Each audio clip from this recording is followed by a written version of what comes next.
Hola, ¿cómo estás? Espero que estés súper bien. This is Tamara Marie, host of the Learn Spanish Con Salsa podcast. Now, before we jump into this episode, I wanted to let you know about a special opportunity that you're definitely going to want to take advantage of, especially if your goal is to become fluent in Spanish.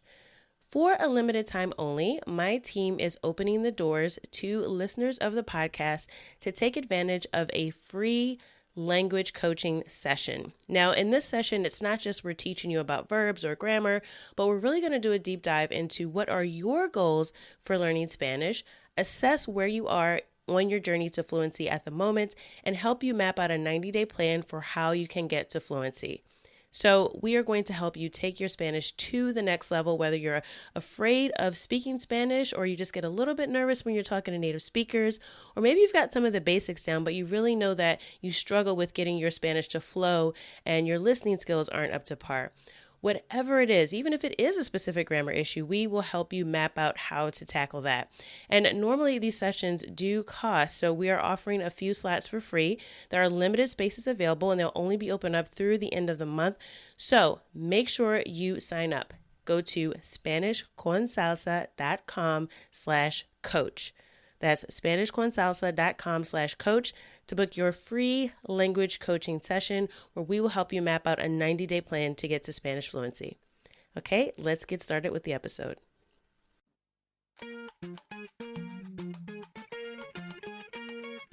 Bienvenidos!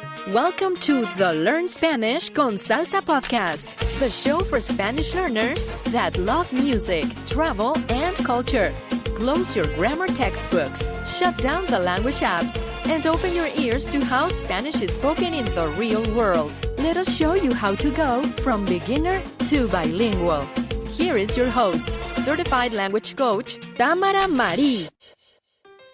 Hola, bienvenidos al episodio 115. Welcome to episode 115 of the Learn Spanish Con Salsa podcast. In this episode, I have the pleasure of sitting down with Lindsay Williams from Lindsay Does Languages.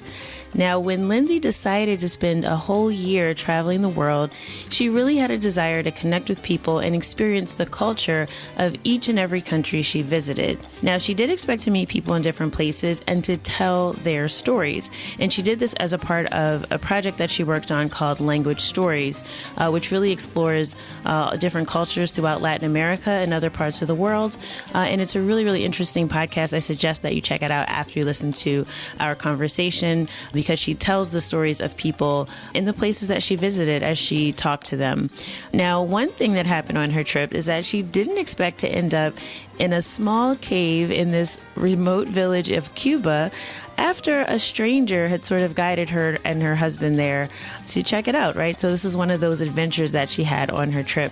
Lindsay learned Spanish because she was fascinated by Shakira. So she wanted to learn the lyrics to a Shakira song. So we definitely have that in common with using music to learn languages. And she talks about how knowing Spanish really enriched her travel experiences. In our conversation, she shares her insights from her journey throughout Latin America and the world during her year of travel. I hope you enjoyed this conversation with Lindsay Williams. Hola, Lindsay. Bienvenida al podcast Learn Spanish Con Salsa. Hola, gracias. Hello. Thank you for having me. I'm super excited to talk to you. I know that you started Lindsay Does Languages, and I was a fan before I got to meet you, watching your YouTube channel and all the different reasons to learn almost every language you can think of that you covered on your YouTube channel. So can you just tell my listeners who may not have heard of you before just a little bit about you and what made you start Lindsay Does Languages? Yeah. Oh, what made me start? Wow. Back in 2012 is when I started Lindsay Does Languages. It was very different back then. It was offline. It was private French, Spanish and English tuition, driving around everywhere to people's houses and going into schools and kind of big like factories. I was teaching English in a garlic bread factory. That was fun. And so that all started in 2012. And then in 2014, when my husband was training to become a teacher, and it was like, well, wherever you get a job when you finish your training, we can just move and I can just, do what I do, wherever that happens to be. And I thought, okay, but what happens in the meantime? And so I looked into teaching online, started doing that, much preferred it. I was no longer sat in traffic for like half an hour in between every lesson. And so then moved everything online from there, really, in about 2014. And that's the beginning bit, really. What started you just with your passion for languages? Because I know there are a lot of people who, you may take language in school, right? And you're sort of forced to pick a foreign language and you may dabble in it a little bit, but everyone doesn't really develop this real desire to communicate and learn different languages. So what do you think really sparked that for you to really turn this into more of a business where you're actually providing resources for language learners on lots of different languages? Yeah, well, I was never forced to take a language initially at school. So I started with French in primary, and it was like an extracurricular thing because it wasn't compulsory to do a language in primary school at that time. It is now, but it wasn't then. And so I went to French because they gave us croissants at the end of term. So that was nice. So every time my mum would say, "Oh, do you want me to renew your French?" I'd say, "Yes. That's the one with the croissants. I like that club. I want to keep going." And then I wanted to do Spanish when I was about like 13 and picking my exams because of Shakira. So Spanish music has always been a huge connection for me there. And because of that, then I thought, okay, well, maybe I could do Spanish. If I've done French up to this point, then it's not that much different. Surely I know how to learn a language. I've done that bit. It's just different words. I can do it. But my school was kind of new to having multiple languages. Like they didn't offer us Spanish until then. And so if you wanted to do Spanish, you had to still do French. So I was like, okay, it's going to be worth it, because I wanted to do Spanish that much. And so I just kept up with the French as well. And I'm really, really glad actually that I did, because then later on when I went to pick like my kind of degree stuff and starting there, that was, for me, I did it like distance learning part-time, right? So I was, working, like doing Lindsay Does Languages. I started that halfway through my degree and I was doing all that stuff at the same time. But in the very beginning of my degree, it was like, okay, here's the beginner French and Spanish courses that you can do. Or you can do Italian, German or Chinese. And I was like, well, obviously I'm going to do that because I've done that French and Spanish. That's too easy. Let me try something new.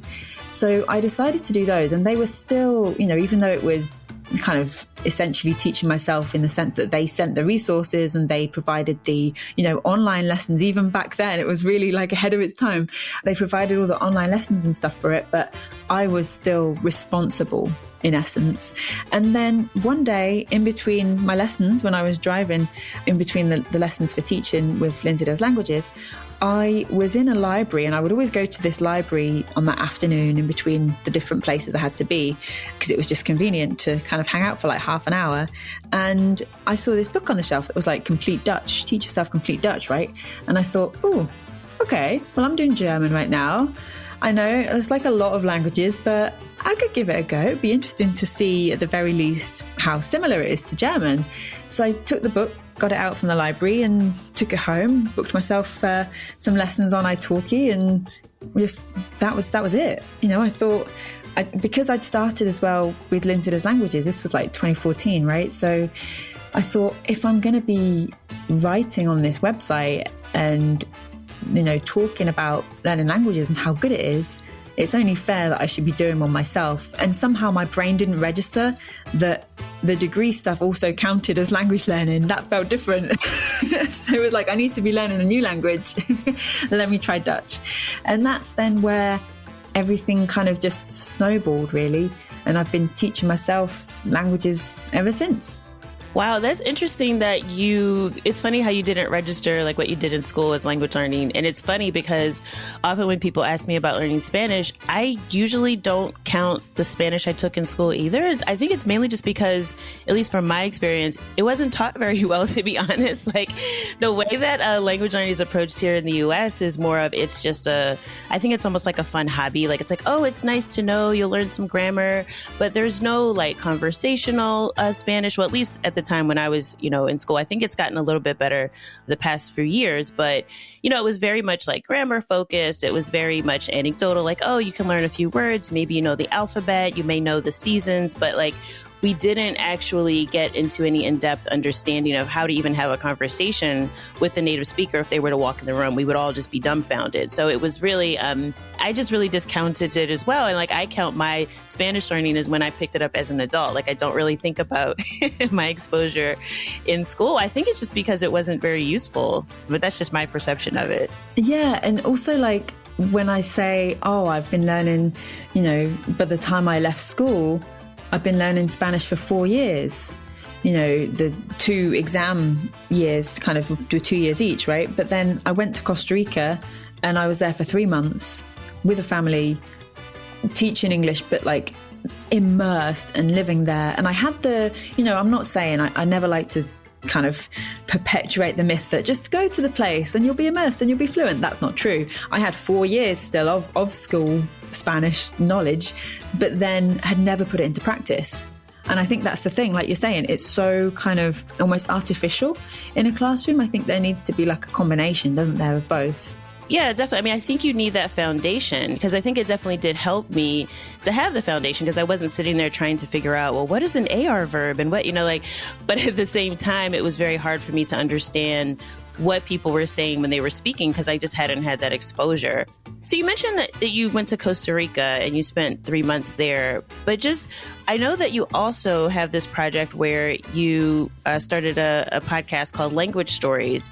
And I'm curious just what made you start that particular project and how you think sort of incorporating traveling into language learning really enhances your experience as a learner.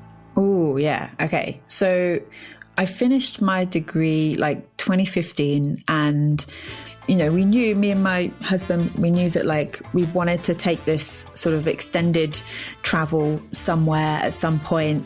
And after we got married, we thought, okay, maybe that would be a good time to kind of go the year after, right? So we initially were going to do kind of the complete opposite, and we were going to go like overland across like Europe and Asia down towards like Papua New Guinea. But then I finished this degree, right? I just spent all this time learning Spanish, learning about all these places that spoke Spanish. And all I'd been to was Spain and Costa Rica for a little bit. And I thought, I feel like maybe we should go to Latin America instead. How do you feel about that? And my husband's like, yeah, sure, it's fine. We can do that. I can learn some Spanish. It'd be easier for, you know, for him to learn one language a little bit of, rather than us both trying to battle with multiple languages. So that's kind of how it came about to then be Latin America. But then we didn't just want to go places on a very sort of superficial level, see it and be like, oh, look, Chichen Itza. Could you take a picture? Oh, look, there's someone playing a guitar on the street in Cuba. Photo, done. You know, none of that felt like, if this was going to be a thing, this was going to be a thing, right? And so one of his big passions is filmmaking. Like, his whole kind of background is in like filmmaking and stuff. And obviously with me, it's language. And so we thought, well, how could we combine this? Let's make a documentary series about languages, as you do. Well, what else would you do for your honeymoon, right? Exactly. So we kind of, I sat down and I knew that in my dissertation for the Spanish, I'd written about Spanish living alongside languages in different parts of the world. So Spanish in the US alongside English, in Catalonia with Catalan, and in Paraguay with Guarani. I never knew, that was the one like I knew the least about, right? I'd been to Barcelona, I'd been to the US a little bit, and there's obviously so much more US culture that kind of permeates over here than there is Paraguayan. I knew so little. And so that was kind of intriguing. I thought, well, I know there's that going on there. And I know from like kind of basic history knowledge that there were Aztecs up there and there were Incas down there. So there must be some language stuff going on beyond Spanish, right? And beyond obviously Portuguese in Brazil and other official languages, of course, too. But the more that we looked into it, the more interesting it became. And I'll be honest, like at the very beginning when I thought, okay, we're going to travel down and this whole kind of continent plus, essentially, because we spent a lot of time in Central America as well, I was worried that each episode was just going to end up telling the same story of, this is an indigenous language that was spoken here, the Spanish came, and now it's crushed. You know, I was really worried it was just going to become that. And it didn't, because Guarani is a very different example. But then also everything else that we covered in their own right was so unique, and the people that we spoke to. And it really just made us enjoy the whole places. Like everywhere that we went just felt, everywhere that we went and made an episode, you know, felt so much deeper, that connection that we got from being there and from doing that, than just places that we had kind of passed through a bit more kind of quickly or en route, you know, like Panama, for example. We just spent a week in Panama City kind of hanging out before we went to Galapagos. But Panama, I don't have as many memories of as I do, for example, Mexico, you know, where we made one episode in Mexico. But we were there for a lot longer, and we spoke with a lot more people, because the thing is as well, when you reach out to people and say, hey, there's this really interesting thing that you know about and I'm curious about it, I want to talk about that with you. Do you want to talk? They want to talk, you know? It's not like English or Spanish where it is just like, oh, you speak English, can we talk about that? Well, loads of people speak English, but when there are languages like this with smaller numbers of speakers, and you show interest and like an open kind of curiosity there, people are willing to share that and are so generous, you know, with their time, that it's just wonderful and really inspiring.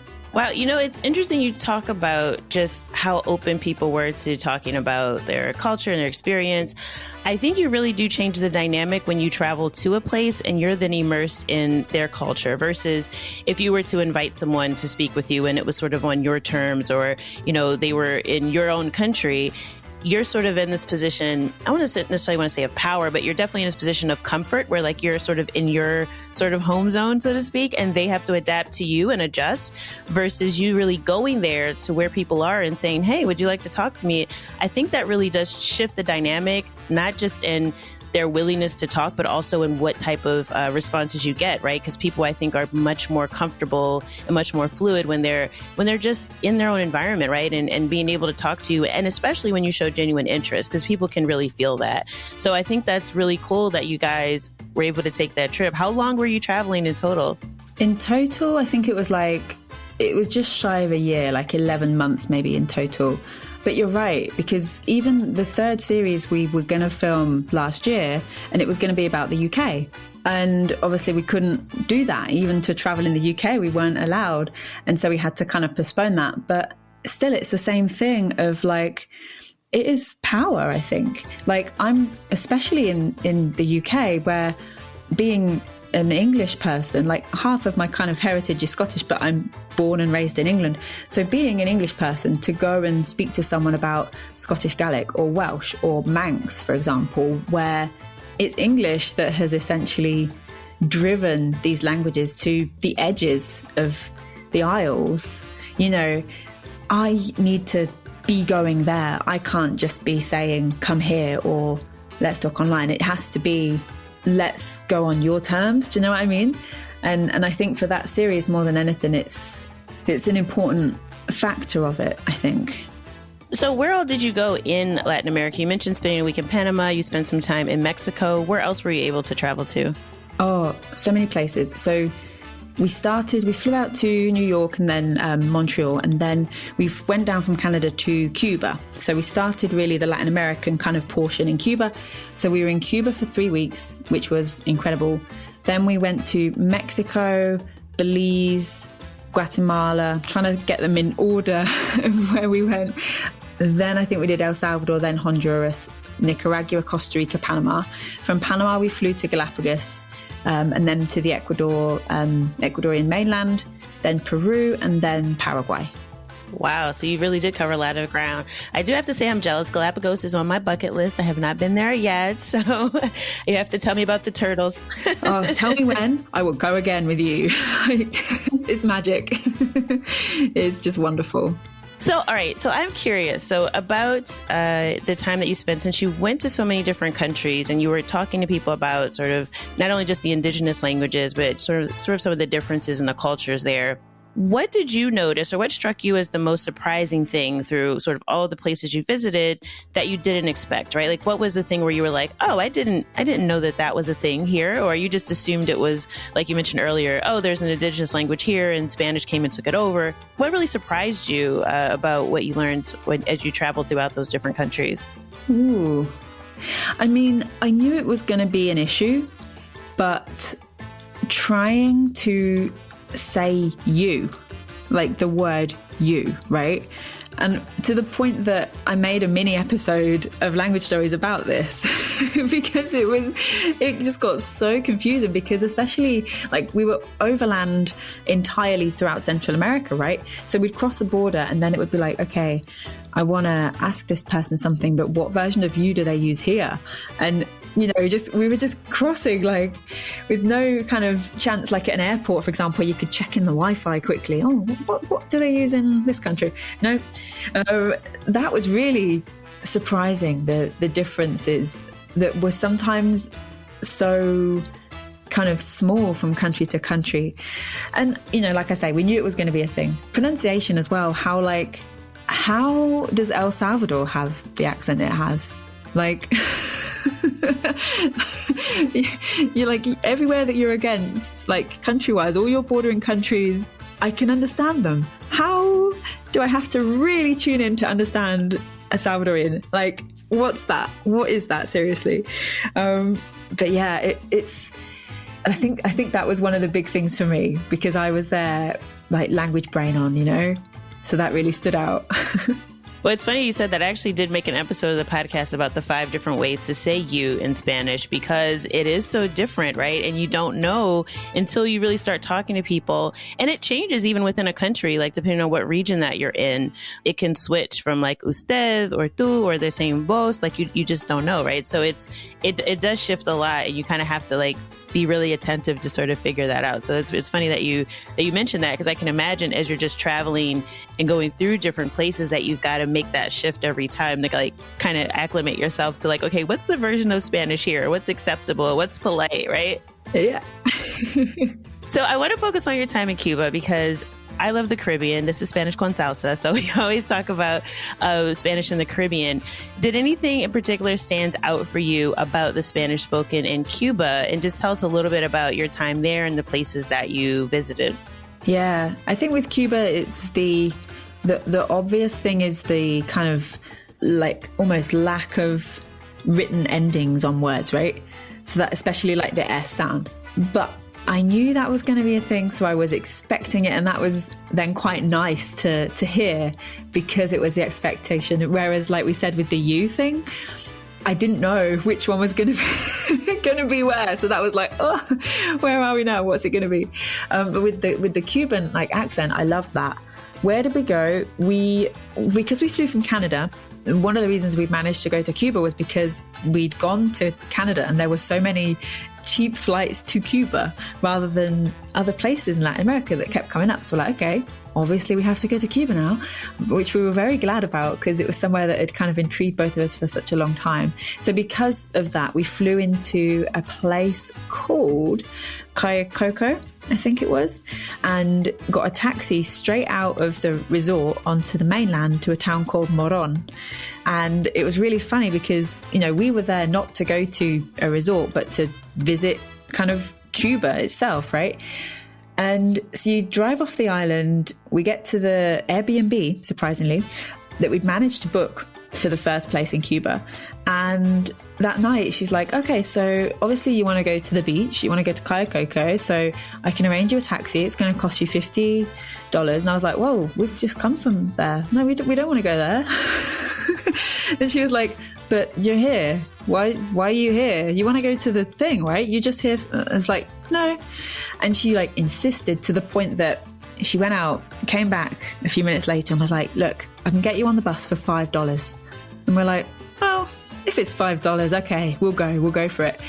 The next morning, it turns out actually she'd managed to get us a seat on the workers' bus.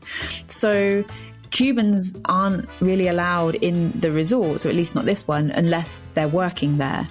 And so we were then on the bus with workers. Everyone's wearing like a white polo shirt, ready for work.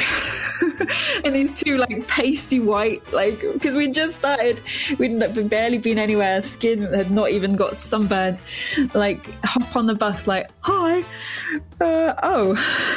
what's going on here? So that was weird.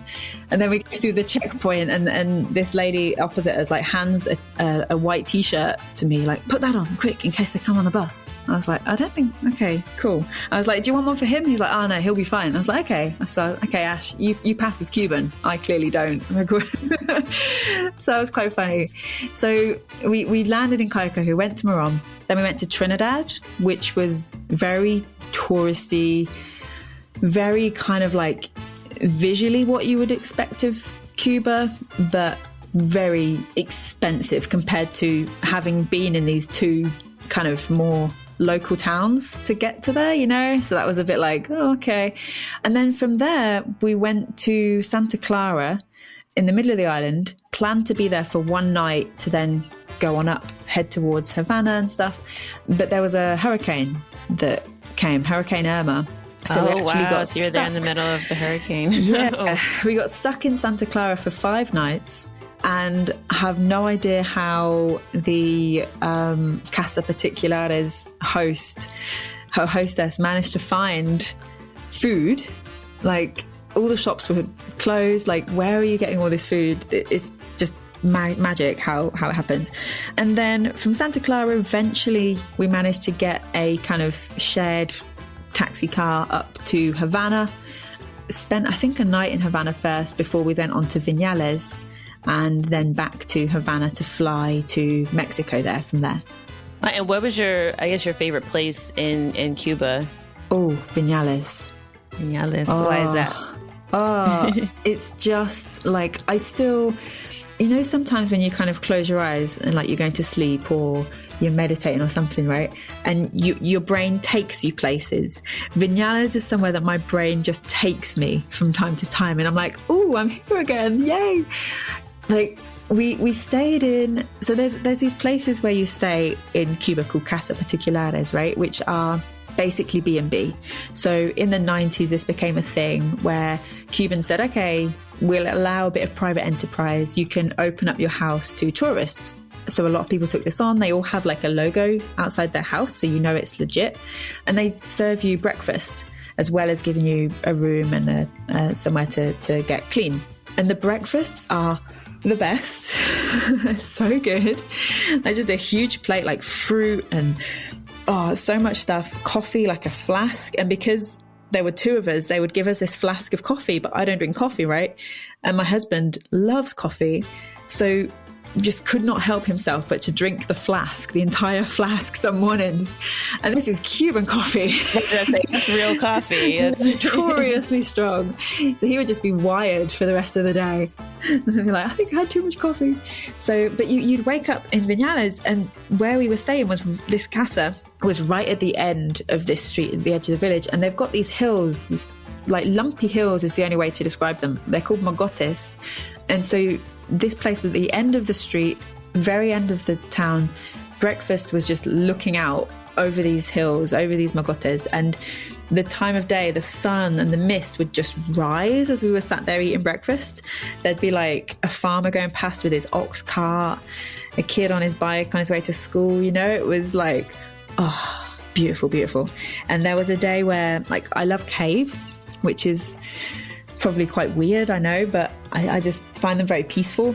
And there was a day where we set off to try and find this cave that was seen on the little map on maps.me, right? And so we're like, okay, yeah, cool, we can get there. So we set out on the footpath, get to the next bit. Gradually, it just gets muddier and muddier and muddier. We're thinking, okay, my shoes start like flinging off in the mud. It's that sticky. And we're like, maybe we should turn around. I'm like, no. We've come this far, we've got to get there.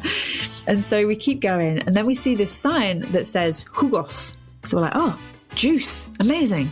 Let's follow the sign. So we follow this sign down this track. And then we see this little shack. And we're like, okay, this must be the jugos, the juice place. Let's go and see.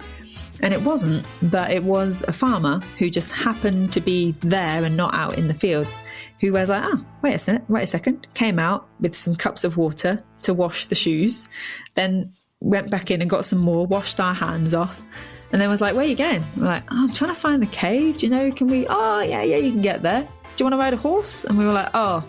And so I turned, because my husband had said, like, the one thing he doesn't want to do is ride a horse. So I was like, Ash, quick question. I was like, I think you're going to say no, but... So I said, I lied a little bit and said, my husband's allergic, can't ride a horse. He's like, well, we can go in the horse cart. And I was like, okay. I was like, that could work. So I said, Ash, horse cart? And he said, okay, yeah.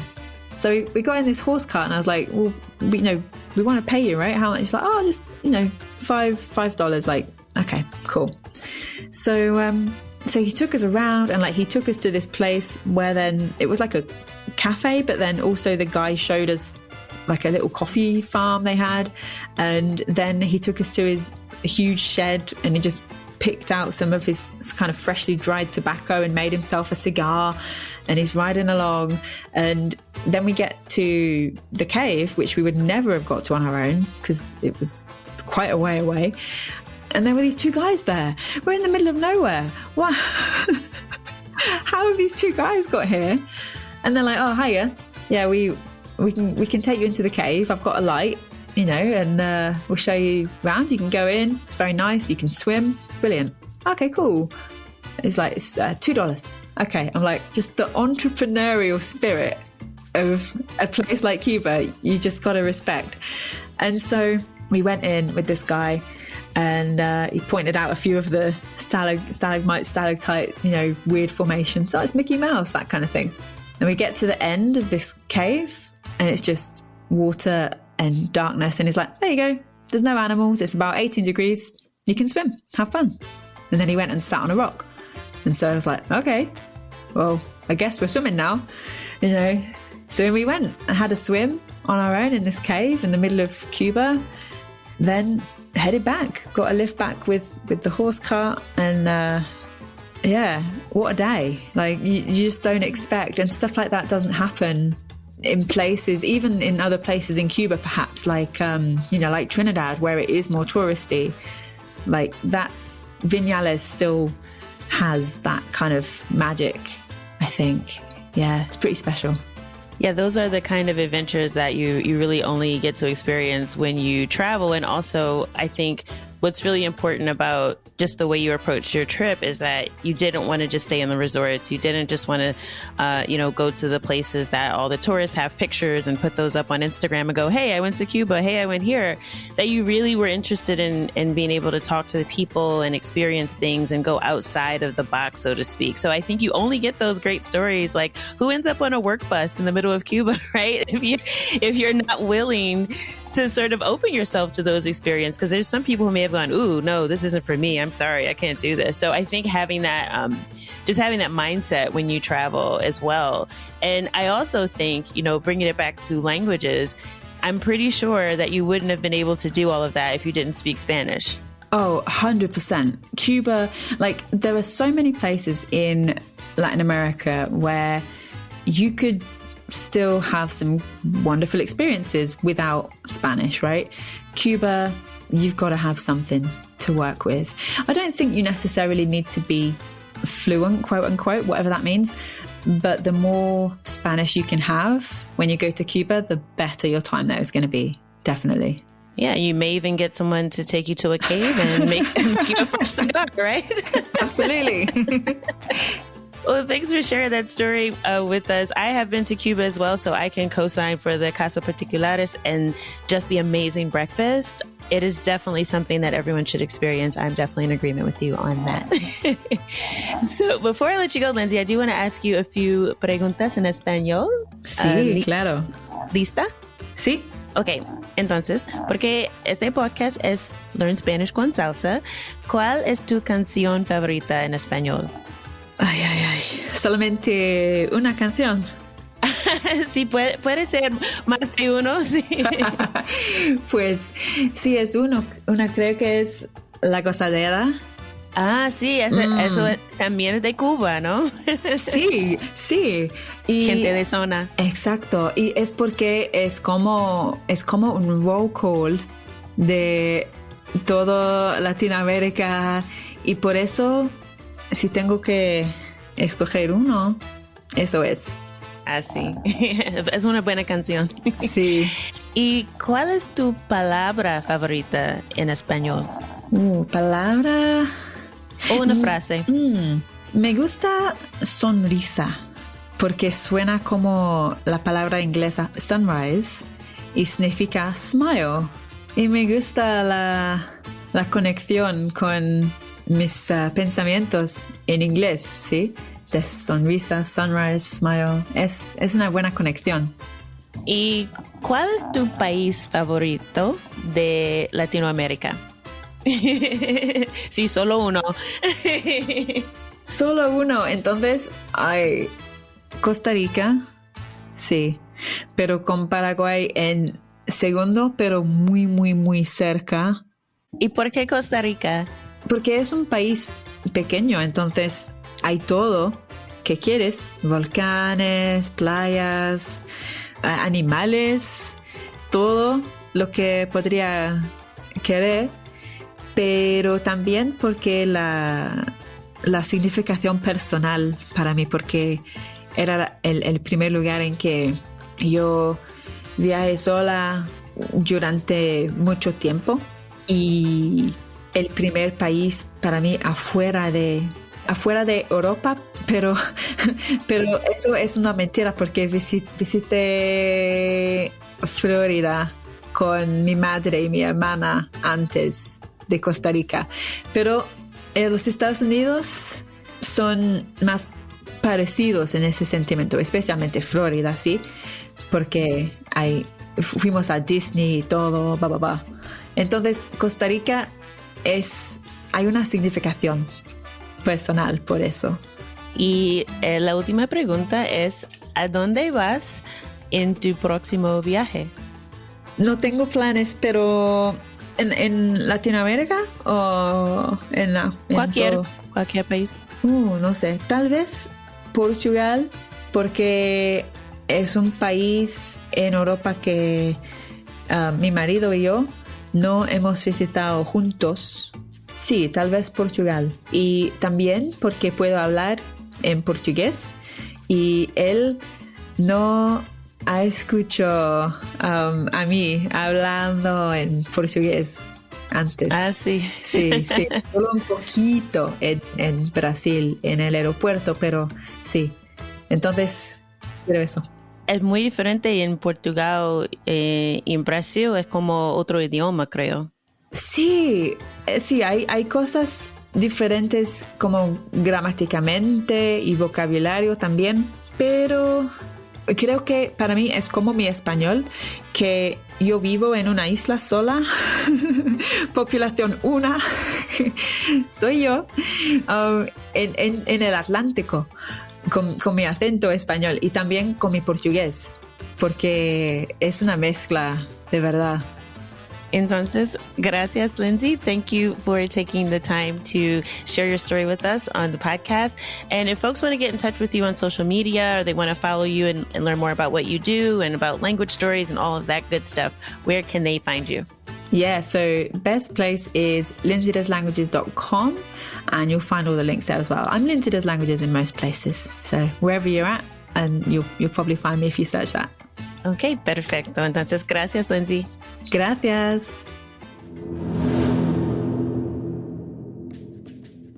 I hope you enjoyed that conversation with Lindsay and that she's inspired you to travel more throughout Latin America and especially Cuba. And if Cuba is on your bucket list, make sure you check out the show notes page to this episode. Go to learnspanishconsalsa.com/115 for episode 115. And you'll find a special discount to check out our Cuban Spanish 101 course.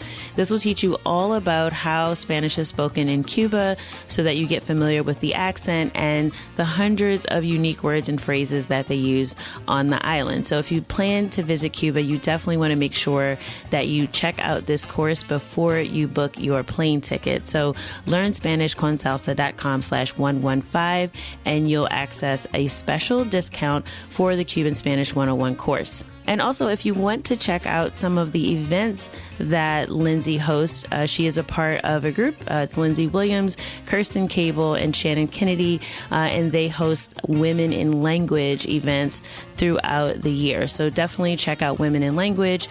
If you're interested in learning more about their events, go to learnspanishconsalsa.com/women in language. As always, I hope something that you heard today has helped you go one step closer from Spanish beginner to bilingual. Hasta la próxima.